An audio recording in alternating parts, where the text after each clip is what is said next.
आइए देखते हैं कि क्या ये सही समय है गोल्ड में इन्वेस्ट करने का। द वर्ल्ड गोल्ड काउंसिल की रिपोर्ट के अकॉर्डिंग 2025 की फर्स्ट हाफ में गोल्ड प्राइसेस में लगभग 26% की तेजी देखी गई। इस तेजी के कुछ मेजर रीजंस थे। पहला, अमेरिका और यूरोप में इंटरेस्ट रेट्स के स्टेबल रहने की उम्मीद। जब रेट्स नहीं बढ़ने के चांसेस होते हैं तो इन्वेस्टर्स गोल्ड जैसे सेफ एसेट्स की तरफ बढ़ते हैं। दूसरा, ग्लोबल जियोपॉलिटिकल और इकोनॉमिक अनसर्टेनिटी का बढ़ना, जिससे लोग अपना पैसा सिक्योर करने के लिए गोल्ड चूज करते हैं। और तीसरा, सेंट्रल बैंक्स और गोल्ड ईटीएफ्स की तरफ से लगातार गोल्ड का खरीदा जाना, जो दिखाता है कि गोल्ड को आज भी एक सेफ रिजर्व एसेट के रूप में देखा जा रहा है। ग्लोबल गोल्ड बाइंग ट्रेंड के कारण 2025 की थर्ड क्वार्टर में सेंट्रल बैंक्स ने लगभग 337 टन गोल्ड खरीदा, जो रीसेंट ईयर्स के सबसे हाई क्वार्टरली लेवल्स में से एक था। इंडिया, चाइना और टर्की जैसे देशों ने भी अपने गोल्ड रिजर्व्स को इंक्रीज किया है। ये क्लियरली दिखाता है कि गवर्नमेंट लेवल पर भी गोल्ड को अब भी एक सेफ रिजर्व एसेट, यानी एक सुरक्षित और भरोसेमंद एसेट के रूप में देखा जा रहा है।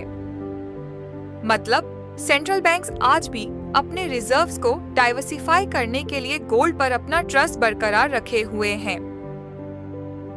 आइए जानते हैं कि दुनिया के बड़े इन्वेस्टर्स गोल्ड की बढ़ती हुई डिमांड पर क्या कह रहे हैं। रे डालियो, जो ब्रिज वाटर एसोसिएट्स के फाउंडर हैं, उनका मानना है कि आज के इकोनॉमिक अनसर्टेनिटी में गोल्ड एक स्ट्रॉन्ग प्रोटेक्शन है। उनके हिसाब से हर इन्वेस्टर को अपने पोर्टफोलियो का 10 to 15% पार्ट गोल्ड में रखना चाहिए, ताकि पोर्टफोलियो में स्टेबिलिटी और सेफ्टी बनी रहे। वो कहते हैं, जब करेंसी की वैल्यू गिरती है तब भी गोल्ड अपनी रियल वैल्यू बनाए रखता है। इसीलिए रे डालियो के मुताबिक गोल्ड एक लॉन्ग टर्म फाइनेंशियल शील्ड है, जो अनसर्टेन टाइम्स में आपके वेल्थ को प्रोटेक्ट करता है।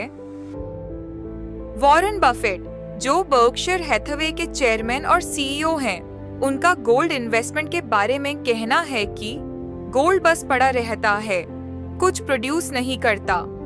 यानी गोल्ड खुद से कोई इनकम या प्रॉफिट जनरेट नहीं करता। उनके अकॉर्डिंग अगर आप गोल्ड को स्टोर करके रखेंगे तो सालों बाद भी वो वही रहेगा, उससे कोई नई वैल्यू क्रिएट नहीं होती।